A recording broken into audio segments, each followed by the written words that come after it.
Hello then welcome to a brand new video. This is how beyond numbers where we learn maths the easy way. Now in this video we are looking at how to reflect on the line y is equal to x.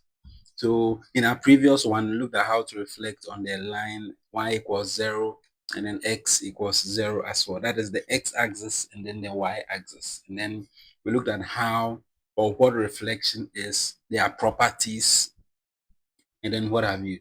This time around we are on y equals x.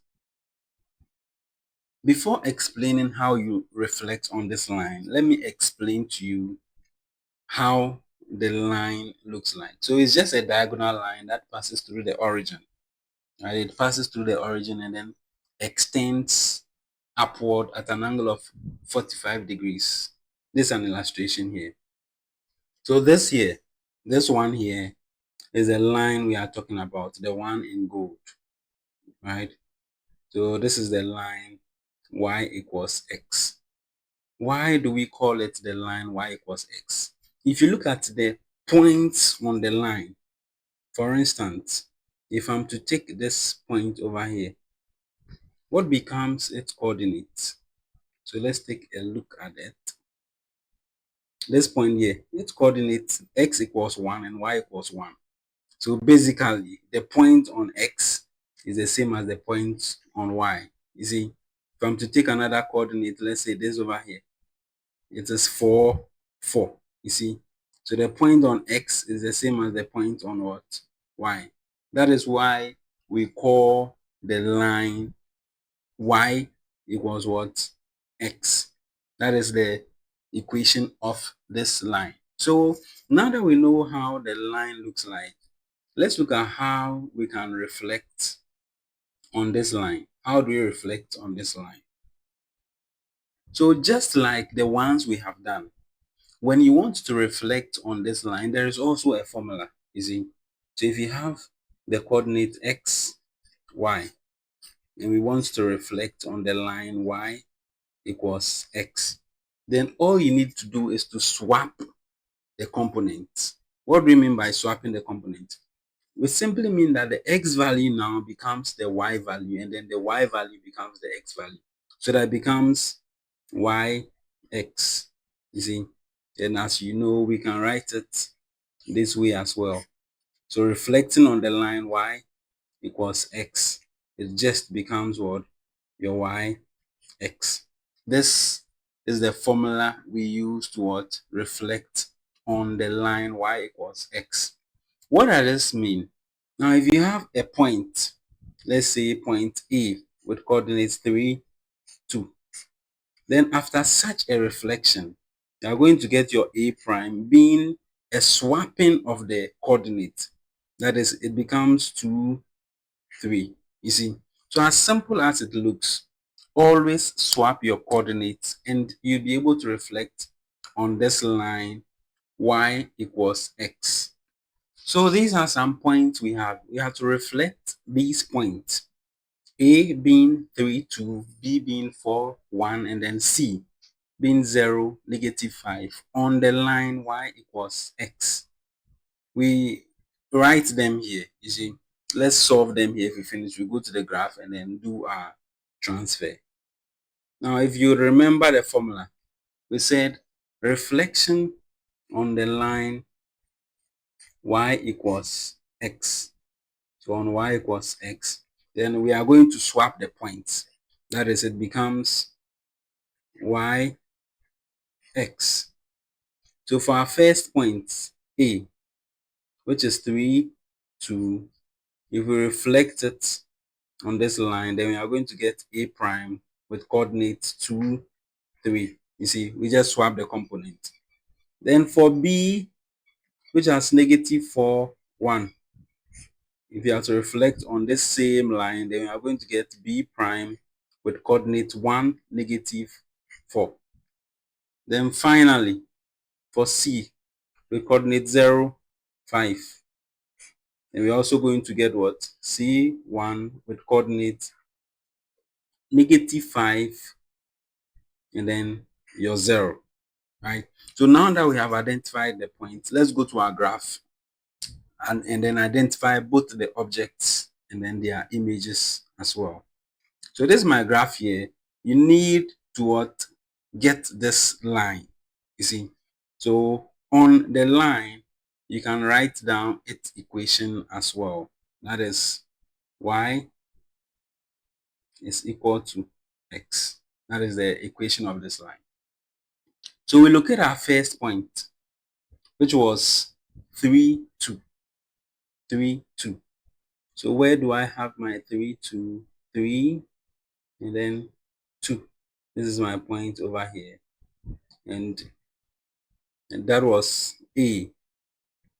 A's coordinate was 2, 3, 2. So 3, 2. And then we wanted to what? Reflect it. Now when we reflected it, we had what? 2, 3. So this is it over here. A prime 2, 3. Now if you take a look at the point, you'd see that it is a perfect reflection. You see, from here to here. You see, that is it. So you are standing here and then you are seeing yourself at the opposite side of the mirror. You see, remember this here, this line here is our mirror line. All right. So this here is our A1, which has coordinates 2, 3. Then we come to our next point. The next point was B. That was -4, 1. So -4. There's our -4, and then we have the 1 over here. And that was B, -4, 1. And when we reflected per our calculation, we had 1, -4. So 1 here, -4 over here. That is B1, 1, -4. And you can always do your confirmations, you see.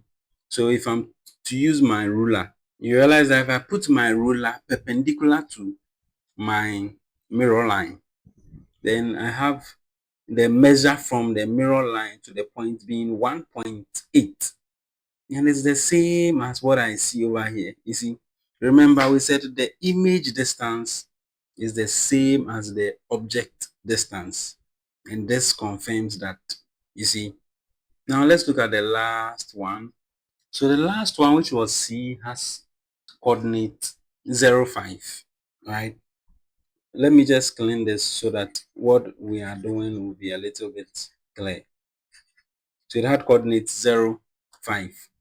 So I come to my 0. So I locate my point, the 0, -5. So this is it over here for my C, 0, -5. Then we want its reflection per our calculation. We had it to be what? -5, 0. So -5, 0. This is it over here. -5, 0. That is our C prime, which is just the opposite side. It's on the opposite side of what? Our mirror line. So basically, this is how we reflect on the line y equals x. Now, this time around, I would like us to pick a plane figure and then do the reflection as we always do. Okay, so we have our question here. It says you should reflect the triangle PQR with P1, 3, Q, 4, 2, and then all that, right? So our solution, we already know the formula we use to do our reflection on the line y equals x.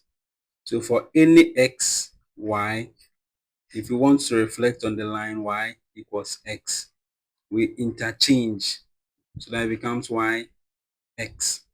So we say our p, which is 1, 3, will then give us what? P1, which is 3, 1.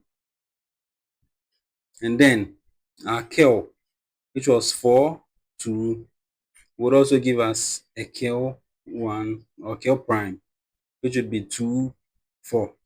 And then finally our R with coordinates 3, 0 will give us R prime with coordinates 0, 3.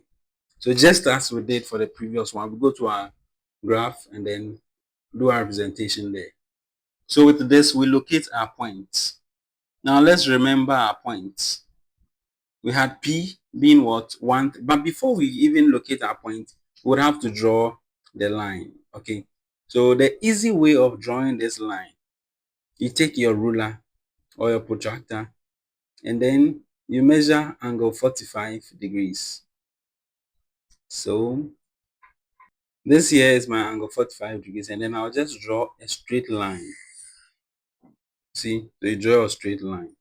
Or another way of drawing your line, okay, if you don't want this method, you just make sure you join the points. So if you take -8 here and then take -8 here, or the ends of your lines, you look for one of the points here and then go up here to the first quadrant as well and look for another point. So -8, -8. If you identify these 2 points, so let me just do that here.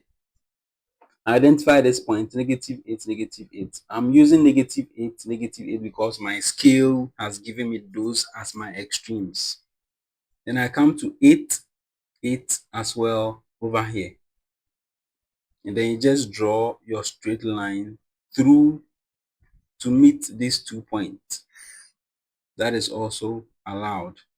And you realize that if you are to measure this angle over here, you are going to get a 45 degree. So with that done, we plot our points. P was 1, 3. So 1, 3, 1, 3. This is my P over here. And then our Q was 4, 2. So 4, 2. 4, 2. So this is it over here. And R was 3, 0. So 3, 0. Right. Now remember, it was a triangle. It was a triangle. So you just join your lines nicely. Then after our calculation, this over here, we had these points here. So you go back and then plot them as well. We had P1 being 3, 1.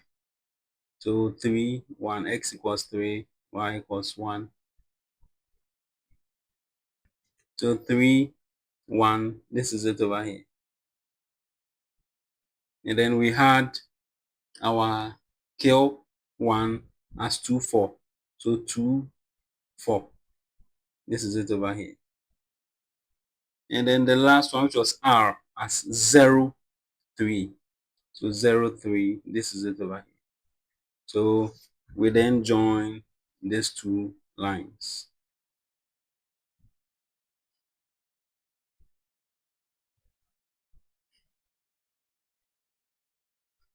Now, if you look at it carefully, what have we done?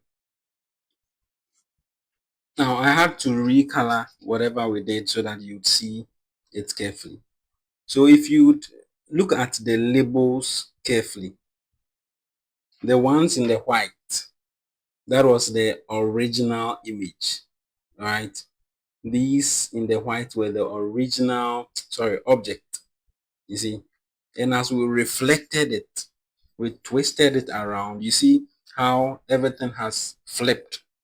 Yes, so this is an illustration of what it means to reflect on a line y equals x.